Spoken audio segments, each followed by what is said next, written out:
Kag sa good vibes, power generator nga ginakargahan sang labahang para makaproduce ang kuryente ginhimo nga mobile para madala sa mga komunidad in kaso maigo sang kalamidad. Yaring report. May mga nagapang grinder, may nagapang welding. Ini pinaagi sa labahang ukon paya. Sarang mapadalagan ng ini nga gasifier nga amo naman ang makapaandar sang biomass nga heavy duty power generator kag makaproduce sang kuryente.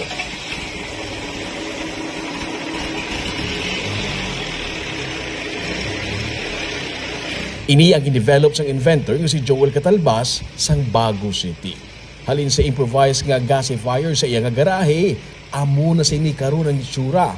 Halin sa labhang sang una, subong pati paya kag wood chips, pwede na makarga diri. Sunod sa kay Joel, ini ang improvised niya nga version sa iya nga imbensyon. Na-design kita sa biomass, na-design kita nga ang iya nga fuel halin sa biomass or sa mga organic material like mga kaisal, wood chip, even dahon pwede, coconut shell. Pwede. May karga sa iya. Ini pinaagi man sa bulig ni Ramon Uy Sr., ang founder sang RU Foundry and Machine Shop Corporation. Sunod sa kay Uy, napangitaan pagid nila sa pamaagi nga mangin mobile ini. Sa panahon abi sa karon, wala kag tuo ang mga bagyo nga nagasulod sa Pilipinas. Kag basta may bagyo, masami. Nagaresulta ini sa pagkadula sang power supply. Gani nakahanda na ang ini nga power generator nga dalon sa mga lugar nga madulaan sang power supply. May calamity sa Palay.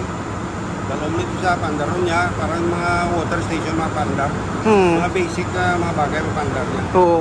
Kag ariya galing ikarga ni ano ko na lang nang ikarga sa iya. Euro lang. Oo. Coconut shell pwede man. Pagka ba coconut shell, ang paya? Kaya. Pwede mo ikarga sa iya? Hindi pwede karga. Ikarga mo siya, mapadalagan mo na siya.